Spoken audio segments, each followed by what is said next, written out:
آج ہم ایک ایسے موضوع کو آپ کے سامنے پیش کرنے جا رہے ہیں جس کی حقیقت سے اسلام کے کسی مکتبہ فکر نے کوئی انکار نہیں کیا۔ تاریخ میں بغیر کسی اختلاف کے اسے لکھا گیا ہے، لیکن اس کو دو مختلف نظریات سے دیکھا جاتا ہے۔ یہ واقعہ ایک جاگیر، ایک پراپرٹی جسے فدق کہتے ہیں، اس کے متعلق ہے۔ رسول اللہ صلی اللہ علیہ وسلم کی صاحبزادی جناب سیدہ فاطمہ الزہرا سلام اللہ علیہا اور ایک صحابی رسول خلیفۃ المسلمین حضرت ابو بکر کے درمیان یہ جاگیر کا ایک مسئلہ ہے۔ اس واقعے کی صحت سے کسی مورخ نے انکار نہیں کیا، لیکن دو طرح کے نظریات پائے جاتے ہیں۔ پہلا نظریہ یہ کہ یہ جاگیر رسول کی بیٹی کی ملکیت تھی اور ان کا مطالبہ حق پر تھا۔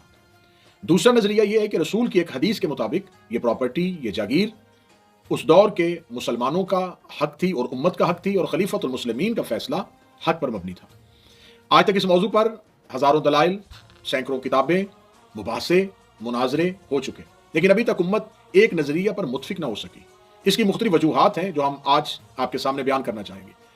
گزشتہ سالوں کی نسبت ان سالوں میں اس موضوع پہ زیادہ بحث اس لیے ہوئی کہ اب ہمیں حقائق کو تلاش کرنے کے لیے زیادہ تردد کی ضرورت نہیں ہوتی۔ اب 5th جنریشن کا دور ہے، گلوبل ولیج بن چکی ہے دنیا۔ اب ہم کسی بھی حقیقت کو تلاش کرنے کے لیے ہمیں زیادہ تردد نہیں کرنا پڑتا، بلکہ آپ کی فنگر ٹپس کے نیچے دنیا کی لائبریریاں موجود ہیں، اور کسی ایک موضوع کے متعلق آپ مختلف مواد انٹرنیٹ سے حاصل کر سکتے ہیں۔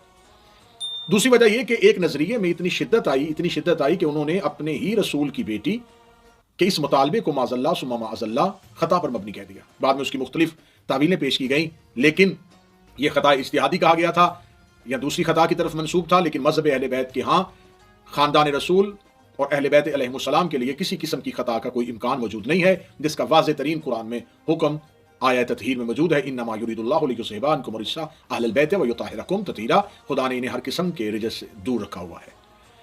دوسرے نظریے میں انہیں محفوظ عن الخطا سمجھا جاتا ہے کہ یعنی ان کے ہاں خطا کا امکان ہے، لیکن یہ اپنے آپ کو خطا سے محفوظ رکھتے ہیں۔ لیکن یہ دوسرے گروہ کا نظریہ ہے، مذہب جعفریہ کا۔ اس نظریہ کے ساتھ کوئی تعلق نہیں ہے۔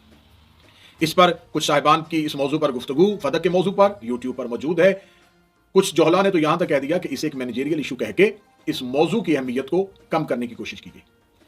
اب اس واقعے پر جب بھی گفتگو کی جاتی ہے تو ایک تعصب دینے کی کوشش کی جاتی ہے کہ اس واقعے کو بیان کرنے کے ساتھ اس واقعے پہ بحث کرتے ہوئے اختلاف کا خطرہ ہے۔ تو امت میں بعد از رسول وہ کون سا ایسا مسئلہ ہے جس میں امت پہ اختلاف نہیں ہے؟ نماز کے پڑھنے میں اختلاف، روزے کے وقت میں اختلاف، زکوٰۃ کے نصاب میں اختلاف، حج کے احکامات میں اختلاف۔ بعد رسول امت محمدی مختلف نظریات کا شکار ہے۔ ہم ہر فروعی مسئلے پہ اور ہر تاریخی مسئلے پہ تقریباً اختلافات کا شکار ہیں، لیکن ان تمام تر اختلافات ہونے کے باوجود ہم ایک دوسرے کے ساتھ محبت کے ساتھ زندگی بھی گزارتے ہیں۔ ہم ایک دوسرے کے ساتھ معاشرتی طور پہ بہتر زندگی گزار رہے ہیں۔